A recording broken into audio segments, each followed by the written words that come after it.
ఇలా చేసుకుంటే సాంబార్ చాలా బాగుంటుంది.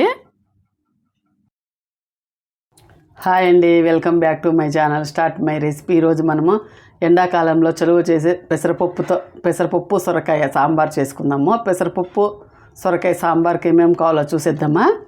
పెసరపప్పు, సొరకాయ, వెల్లుల్లి, అల్లం, టమోటో, చింతపండు, పచ్చిమిరపకాయలు, కొత్తిమీర, కరివేపాకు, సాంబార్ పౌడరు, ఉల్లిపాయ.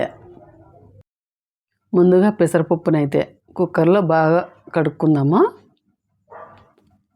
చూడండి, ఇలా బాగా ప్రెస్ చేసి కడుక్కుంటే చాలా బాగుంటుంది పప్పు అయితే. ఇప్పుడు మనము రెండోసారి మంచినీళ్ళు పోసుకొని ఉడికించుకుందాము.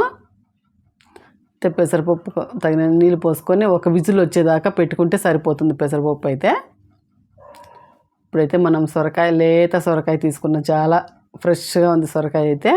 పైన ఇలా తొక్క అయితే తీసేసుకుంటున్నాను నేను పీలర్తో. ఇలా కట్ చేసుకొని తొడుమైతే చూడండి, లేత సొరకాయ బట్టి నేను ఇలా స్ట్రైట్గా కట్ చేస్తున్నాను. విత్తనాలు ఉన్నాయేమో చూడడానికి.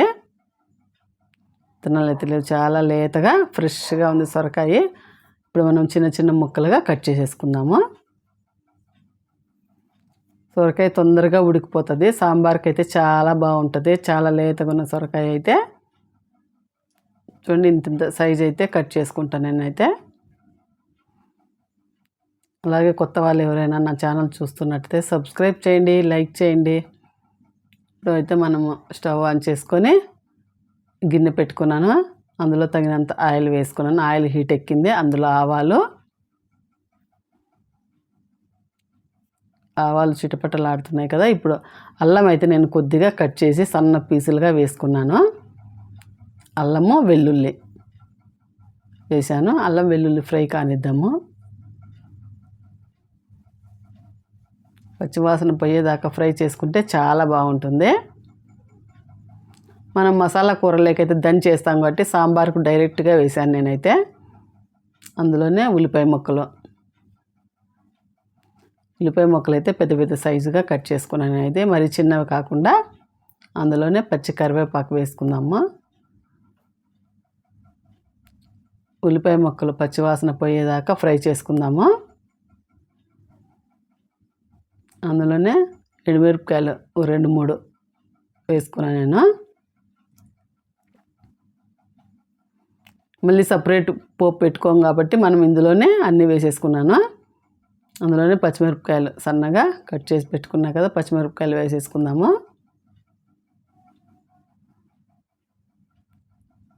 చూడండి, బాగా ఫ్రై అవుతున్నాయి. ఇప్పుడు మనము సొరకాయ సన్నగా కట్ చేసి పెట్టుకున్నాం కదా, ఇందులో వేసేసుకుందాము. మరీ సన్నగా కాకుండా మీడియం సైజ్ అయితే కట్ చేసుకుంటే సొరకాయ ఉడికినాక చాలా బాగుంటుంది.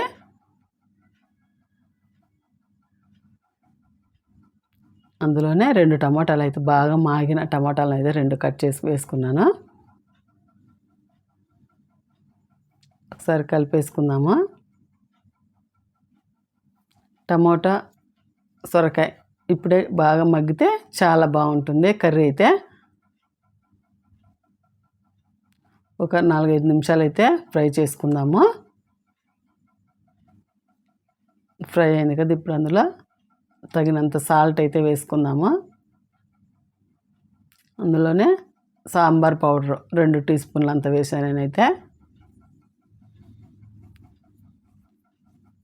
ఒకసారి కలిపేసుకుందాము బాగా.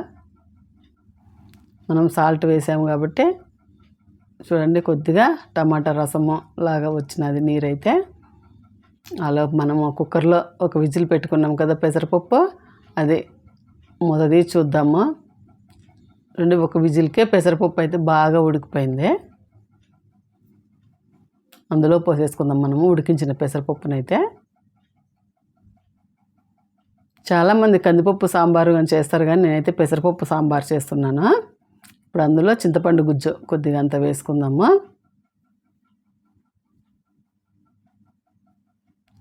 ఒకసారి కలుపుకుందాము. చింతపండు గుజ్జు వేసినాక కొద్దిగా వాటర్ వేసుకుందాము. మరి గట్టిగా ఉంది.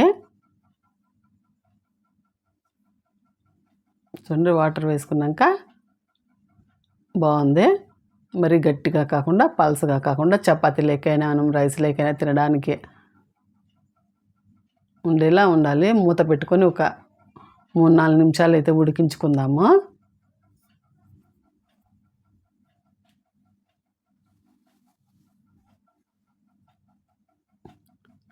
బాగా ఉడికిపోయింది కదా. ఇప్పుడు మనం అందులో కొత్తిమీర వేసేసుకొని స్టవ్ ఆపేసుకుందామా. ఎంతో రుచికరమైన సాంబార్ అయితే రెడీ అయిపోయింది. మంచి స్మెల్ అయితే వస్తుంది కొత్తిమీర వేసినాక. చాలా బాగుంది సాంబారు. ఎండాకాలంలో చలువ చేసే పెసరపప్పుతో సొరకాయ సాంబారు చాలా బాగా వచ్చింది. రైస్ లేకైనా చపాతీ లేకైనా చాలా బాగుంటుంది. అలాగే ఈ పెసరపప్పు సొరకాయ సాంబారు మీకు నచ్చినట్లయితే సబ్స్క్రైబ్ చేయండి, లైక్ చేయండి, కామెంట్ అయితే పెట్టండి ఎలా వచ్చిందనేసి.